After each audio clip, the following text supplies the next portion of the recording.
slow summer days, which end only when the harvester begins his work and the barley is ripe. Ripe and ready for the whisky distilleries that can be found throughout the length and breadth of Scotland. And in the distillery, when the barley, after a long soak in water, lies on the malting floor, the cycle of nature recommences. Seed germinates, and life begins again. Like all living things, the sprouting grain must have air, and so at regular intervals it must be turned, expertly and with rhythmic grace by the maltmen.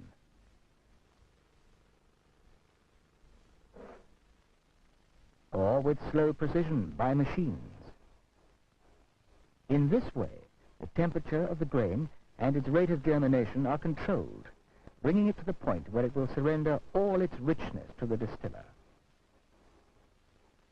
First water, then air, and lastly,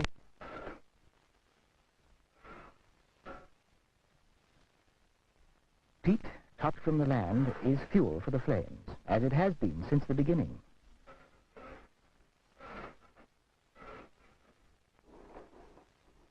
Above, in the malt kiln, the barley, or green malt as it is now called, is spread on a floor, perforated to allow the smoke from the peat fire to drift upwards. And this smoke from the peat, drying the grain, will add to the whisky its own intangible flavor. The scent of gorse and pine trees, heather and moss, compressed for thousands of years, and released in the delicate aroma of the peat reek.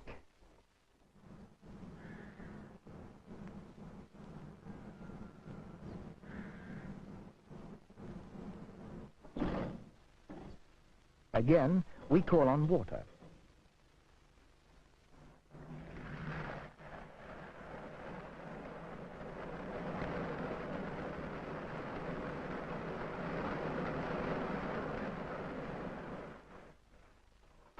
Now, in the mash tun, water extracts the sugar from the malt, just as throughout the summer the barley drew the goodness from the soil and the sun and the rain.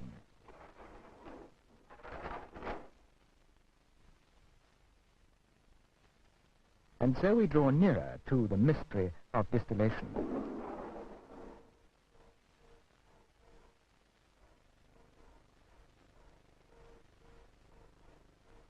But first, the sugary liquid from the mash tun is charged into vessels where it is allowed to ferment.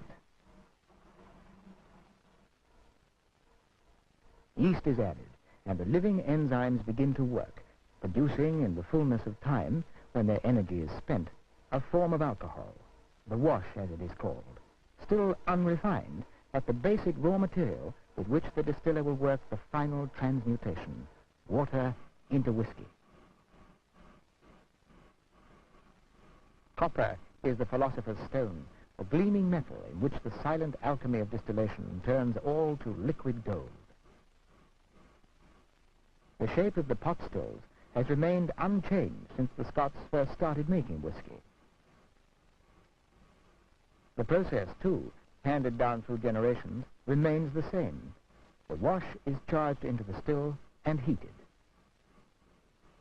Vapor rises to the top of the still and is condensed.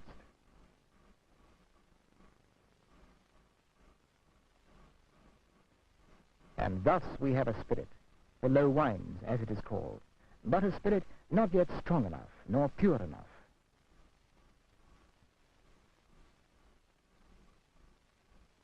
So, seeking perfection, we have a second distillation, and the low wines are charged into another still. Once more the spirit runs, colourless and clear, but in the beginning, not yet of the quality on which every distiller insists.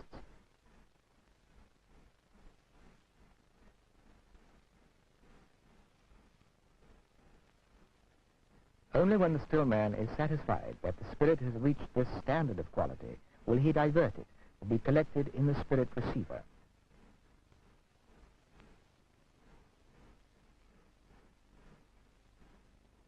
Even now, the freshly distilled spirit has not achieved the stature of Scotch whisky, nor can it be called such for many years. Filled into oak casks, the spirit must be left to mature for at least 3 years by law, and usually much longer.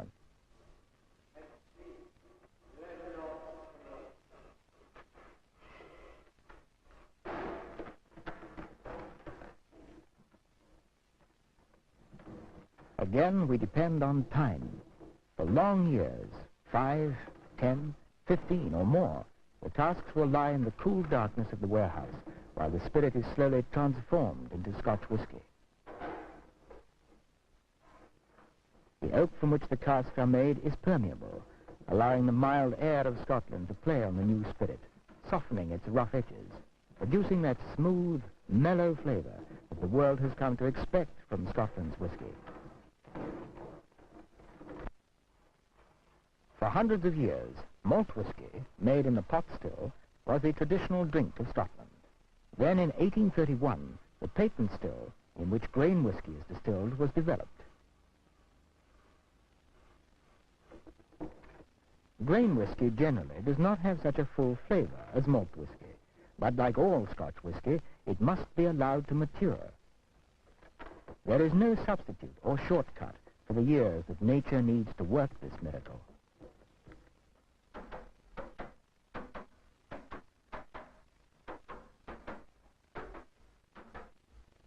And so, all over Scotland, the spirit lies patiently, waiting for the day when the whisky blender decides that it has reached maturity and can take its place in his blend.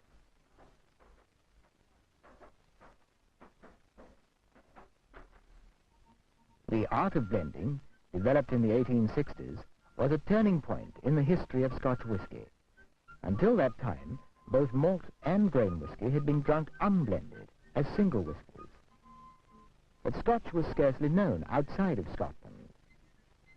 It was only after the secret of blending malt and grain whiskies together was discovered that a taste for Scotch spread, first into England and then around the world. Scotland has more than 120 distilleries, each one making a whisky with a flavour of its own. These are the blender's palate, a whole spectrum of flavours with which he can exercise his subtle and delicate art. Whiskies are like people.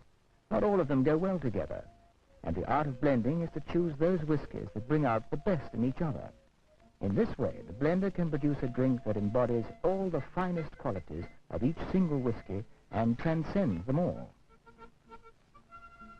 Every blender has his own idea of the character he is seeking in his whisky, and each one believes his blend to be the best. To meet the growing demand for Scotch throughout the world today, thousands of gallons must be blended at one time, but always to the strict proportions of the blend. A sample is drawn from every cask so that the blender can make sure that the whisky is of the standard he requires.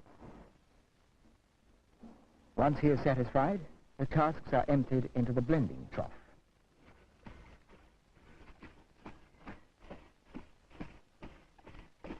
As many as 50 different single whiskies may be used in a blend.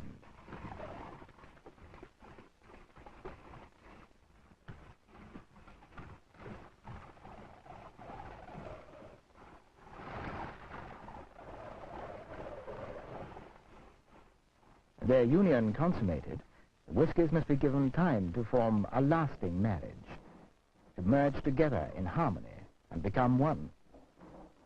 So the blend is thoroughly mixed in blending vats, and then filled once more into casks, in which it will be allowed to lie for several months.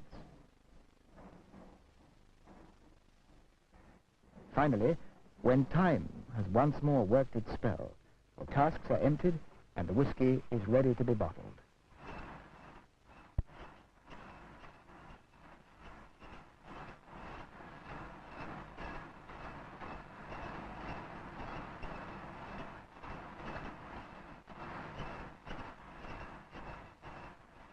At last, the promise of nature and man's patience are fulfilled, giving us Scotch whisky, ready for the discerning taste of the world.